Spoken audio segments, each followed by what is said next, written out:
Hello বন্ধুরা, বাংলা নিউজে আপনাকে স্বাগত। শুরুতে সংবাদের শিরোনাম, পরে বিস্তারিত জানিয়ে দেব আমাদের হাতে থাকা সর্বশেষ গুরুত্বপূর্ণ আপডেট বাংলা সংবাদ। আরও রয়েছে, শেখ মুজিব মুক্তিযুদ্ধে যুক্ত না থেকেও ক্ষমতা দখল করেছিলেন বললেন দুলু। সর্বশেষ আপডেট পাওয়া যাচ্ছে, নির্বাচন পেছানোর কোনো সুযোগ নেই বললেন আইন উপদেষ্টা।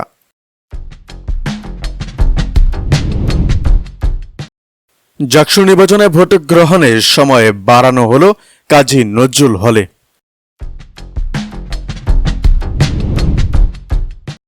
বিস্তারিত আলোচনা করব। রাজপথে থেকে দেশি বিদেশি ষড়যন্ত্র মোকাবিলার আহ্বান এবার ডক্টর জাহিদের।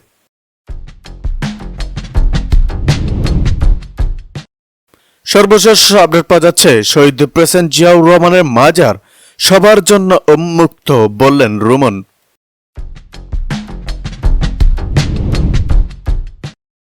এদিকে আরও 7 দলের সঙ্গে বৈঠক করবেন এবার প্রধান উপদেষ্টা।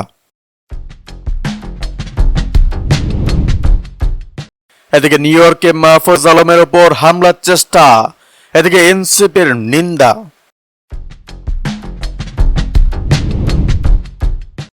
বিস্তারিত আলোচনা করব। সরকারের বিরুদ্ধে লেখার কৌশল শিখিয়ে গেছেন তোফাজ্জল হোসেন মানিক মিয়া বলেন কাদের গণ চৌধুরী।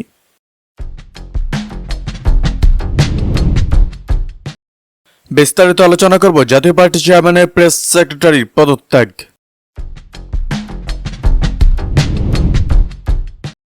আলোচনা করব সচিবের পদ মর্যাদার 12 কর্মকর্তাকে জিজ্ঞাসাবাদের জন্য দুদকের তলব। 10 আসনও পাবে না বললেন রুমিন ফারহানা। কোন দল আবদার করছে পিআর ছাড়া তারা নির্বাচনে যাবে না। তারা বুঝে গেছে ভোটে দাঁড়ালে 10 আসনও পাবে না, তাই তারা নির্বাচন বানচাল করতে চায়। কিন্তু বিএনপি বিশ্বাস করে আগামী নির্বাচন সুস্থ হবে হলে ধানের শীষের জোয়ারে বিএনপির বিজয় ঠেকানো যাবে না। ব্রাহ্মণবাড়িয়ায় বিএনপির সমাবেশে এসব কথা বলেন দলটির কেন্দ্রীয় নির্বাহী কমিটির সহ আন্তর্জাতিক বিষয়ক সম্পাদক ব্যারিস্টার রুমিন ফারহানা। গতকাল রবিবার বিকেলে ব্রাহ্মণবাড়িয়ার আশুগঞ্জ উপজেলার শরীফপুর ইউনিয়নের খোলাপাড়া বালুর মাঠে তারেক রহমানের ঘোষিত 31 দফা বাস্তবায়নের লক্ষ্যে আয়োজিত বিএনপি সমাবেশে প্রধান অতিথির বক্তব্যে রুমিন ফারহানা বলেন, আওয়ামী লীগের অত্যাচারী জালিমদের বিচার বিএনপি যতটা চায় ততটা আর কোনো দল চায় না। কারণ বাংলাদেশের সংস্কার এবং বিচারের কথা সর্বপ্রথম বলেছে বিএনপি। এদেশে যত নির্যাতন জুলুম অত্যাচার হয়েছে তার বড় অংশই হয়েছে বিএনপির নেতাকর্মীদের ওপর। রুমিন আরও বলেন, বাংলাদেশের মানুষ কখনো দেশনেত্রী খালেদা জিয়াকে ফিরিয়ে দেয়নি, তারেক রহমানকে দেয়নি, বিএনপির নেতাকর্মীকে দেয়নি। 2026 সালের নির্বাচনে গণজোয়ার সৃষ্টি হবে। বিগত সরকারের আমলের মিথ্যা মামলা দমনপীড়নের প্রসঙ্গ টেনে রুমিন ফারহানা বলেন, আমাদের চেয়ারপারসন থেকে শুরু করে ইউনিয়ন পর্যায়ের নেতাকর্মীর বিরুদ্ধে শত শত মামলা হয়েছে। আমার বিরুদ্ধেও 10টি মামলা, যার মধ্যে খুনের মামলা 3টি। তবুও আমরা দল ও আদর্শ থেকে একদিনের জন্য বিচ্যুত হয়নি। শরীফপুর ইউনিয়ন বিএনপির সভাপতি রিয়াজউদ্দিনের সভাপতিত্বে আয়োজিত এ সমাবেশের জেলা উপজেলা ও ইউনিয়ন পর্যায়ের বিএনপি অঙ্গ সংগঠনের নেতাকর্মীরা উপস্থিত। এদিকে জনগণ রায় দিলে দেশকে 5 বছরেই দারিদ্র্য মুক্ত করা সম্ভব। জনগণ সত্যের পক্ষে রায় দিলে 5 বছরের মধ্যেই দেশকে ক্ষুধা ও দারিদ্র্য মুক্ত করা সহ ইতিবাচক পরিবর্তন করা সম্ভব বলে মন্তব্য করেছেন বাংলাদেশের জামায়াতে ইসলামীর আমির ডক্টর শফিকুর রহমান। শনিবার বিকেলে রাজধানীর একটি মিলনায়তনে কাফরুল পশ্চিম থানার জামায়াত আয়োজিত সুধী সমাবেশে প্রধান অতিথির বক্তব্যে তিনি একথা বলেন। ডক্টর শফিকুর রহমান বলেন, আমরা দেশকে বৈষম্যহীন, দুর্নীতি, দুঃশাসন ও অপরাধমুক্ত এক নতুন বাংলাদেশে পরিণত করার জন্য দীর্ঘ পরিসরে আন্দোলন করে যাচ্ছি। সমাজে শান্তি ও ন্যায় বিচার প্রতিষ্ঠা আমাদের আন্দোলনের প্রধান লক্ষ্য। ধর্ম, বর্ণ, গোত্র নির্বিশেষে সব নাগরিক যাতে নিজেদের সাংবিধানিক অধিকার লাভ করতে পারে, আমরা সে ধরনের একটি ইনসাফপূর্ণ সমাজ প্রতিষ্ঠা করতে বদ্ধপরিকর। তিনি বলেন, আমরা এমন এক সমাজে কায়েম করতে চাই যে সমাজের মানুষের সব ধরনের মৌলিক অধিকারের নিশ্চয়তা থাকবে, যে সমাজে ধর্মের ভিত্তিতে কোনো বিভাজন থাকবে না। সর্বোপরি আমাদের লক্ষ্য হচ্ছে দেশে সুশিক্ষার সম্প্রসারণ। মূলত সুশিক্ষাই পারে মানুষকে প্রকৃত মানুষে পরিণত করতে। তাই চলমান শতাব্দীর চ্যালেঞ্জ মোকাবেলায় জাতিকে সুশিক্ষায় শিক্ষিত করা কোনো বিকল্প নেই। তিনি সুশিক্ষিত জাতি গঠনে দল মত নির্বিশেষে সবাইকে ঐক্যবদ্ধ হওয়ার আহ্বান জানান। এদিকে দাবি না মানলে দক্ষিণাঞ্চলে 5 জেলায় অনির্দিষ্টকালে পরিবহন ধর্মঘট। বিআরটিসির অনুমোদনহীন কাউন্টার রুট পারমিটবিহীন যান চলাচল বন্ধ সহ 3 দফা দাবিতে আগামী 6 অক্টোবর থেকে বাগেরহাট, খুলনা, পিরোজপুর, ঝালকাঠি ও বরিশাল এই 5 জেলায় অনির্দিষ্টকালে পরিবহন ধর্মঘট ডেকেছে পরিবহন মালিক সমিতি। রোববার দুপুরে বাগেরহাট জেলা প্রেস ক্লাবে আয়োজিত সংবাদ সম্মেলনে এক ঘোষণা দেন আন্তঃজেলা বাস, মিনিবাস, কোচ ও মাইক্রোবাস মালিক সমিতির নেতারা। প্রধান দাবি সমূহ অনুমোদন ছাড়া বিআরটিসি বাস পরিচালনা ও কাউন্টার স্থাপন বন্ধ, মহাসড়কে রুট পারমিটবিহীন যানবাহন বন্ধ। সেপ্টেম্বরে দেওয়া 3 দফা দাবির দ্রুত বাস্তবায়ন।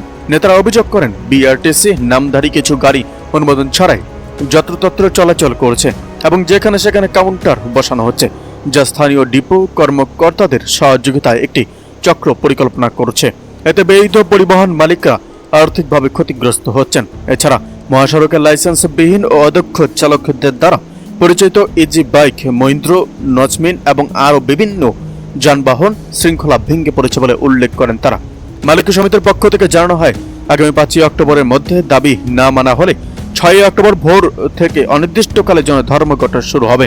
সংবাদ সম্মেলনে উপস্থিত ছিলেন আন্তঃজেলা বাস, মিনিবাস, কোচ ও মাইক্রোবাস মালিক সমিতির সিনিয়র সহসভাপতি শাহজাহান মিনা এবং আরও অনেকে। এদিকে আওয়ামী লীগের নিয়ন্ত্রণ হাসিনার পরিবারই থাকছে। দীর্ঘ 16 বছরে এক চেটিয়া ক্ষমতা দখল করে অবশেষে গত বছর ছাত্র জনতার অভ্যুত্থানে দেশ থেকে পালিয়েছে আওয়ামী লীগের সভাপতি শেখ হাসিনা ও তার সাঙ্গপাঙ্গেরা। 2000-এর অধিক ছাত্র জনতাকে খুন করা এবং অগণিত মানুষকে শারীরিকভাবে ক্ষতিগ্রস্ত করায় দায় হাসিনার ওপরে থাকা সত্ত্বেও জনপ্রিয় ব্রিটিশ বাংলা গণমাধ্যম হাসিনাকে হোয়াইট ওয়াশিং করে জয় পুতুলকে প্রমোটের খেলায় নেমেছে। এমনকি তারা দাবি করেন হাসিনা ভারতে অতিথি হিসাবে রয়েছে। শেখ মুজিবের মৃত্যুর পর আওয়ামী লীগের পুরো ভার ছিল হাসিনার কাঁধে। ফলে শেখ হাসিনা 44 বছরেরও বেশি সময় ধরে ছিলেন আওয়ামী লীগের সভানেত্রী। ফলে দলটির ভবিষ্যৎ নতুন নেতৃত্ব নিয়ে কোনো স্পষ্ট উত্তরাধিকার পরিকল্পনা প্রকাশ্য আলোচনা হয়নি, যা অনিশ্চয়তা তৈরি করেছে। 2024 সালে 5 আগস্ট শেখ হাসিনাকে ক্ষমতা থেকে সরানোর পর আওয়ামী লীগের সাংগঠনিক কাঠামো ভেঙে পড়ে। বাংলাদেশে অন্তর্বর্তী সরকার দলটির কার্যক্রম নিষিদ্ধ করেছে। শেখ হাসিনা বর্তমানে মোদী সরকারের অতিথি হিসাবে ভারতে রয়েছেন। সেখানে তার চলাফেরা ও দলের সদস্যদের সঙ্গে দেখা করার ওপর রয়েছে বিধিনিষেধ। এই পরিস্থিতিতে তিনি তার ছেলে ও মেয়েকে নিয়ে একটি উত্তরাধিকার পরিকল্পনা চূড়ান্ত করছেন। হাসিনা পুত্র সজীব অজিত জয়, যিনি একাধারে বাংলাদেশ ও মার্কিন নাগরিক, সম্প্রতি গুঞ্জন উঠেছে তাকে দলের প্রধান মুখ ও মুখপাত্র হিসাবে তুলে ধরা হচ্ছে। তিনি আন্তর্জাতিক গণমাধ্যমে সক্রিয়ভাবে সাক্ষাৎকার দিচ্ছেন। সাইমা ওয়াজেদ তার মায়ের সঙ্গে একই শহরে থাকায় সরাসরি সহায়তা করছেন, যেমন বক্তৃতা তৈরি করা, সময়সূচি পরিচালনা করা এবং মায়ের পক্ষে অতিথিদের সঙ্গে সাক্ষাৎ করা। সম্প্রতি বিবিসির ভিডিও প্রতিবেদনে দাবি করা হয়েছে যে শেখ হাসিনা ভারতীয় কংগ্রেসের মতো একটি মডেল গ্রহণ করেছেন, যেখানে রাহুল গান্ধী প্রধান নেতা এবং প্রিয়াঙ্কা গান্ধী সহায়ক ভূমিকা পালন করেন।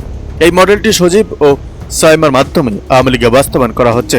আওয়ামী লীগের নেতারা এই রাহুল প্রিয়াঙ্কা মডেলে অনুসরণ সম্পর্কে সচেতন হলেও এর সংবেদনশীল প্রকৃতির কারণে রেকর্ডে কথা বলতে অনিচ্ছুক। একজন সাবেক তথ্য প্রতিমন্ত্রী অবশ্য জানিয়েছে যে দলে এই বিষয়ে কোনো আনুষ্ঠানিক আলোচনা হয়নি। এদিকে সাংবাদিকতার মূল মন্ত্র হচ্ছে মিথ্যের সঙ্গে আপোষ না করা, বললেন কাদের গনি চৌধুরী। বাংলাদেশ ফেডারেল সাংবাদিক ইউনিয়নের মহাসচিব কাদের গনি চৌধুরী বলেছেন, সাংবাদিকতার 3টি বড় শর্ত হচ্ছে সততা, নির্ভুলতা, পক্ষপাতহীনতা। সততা মানে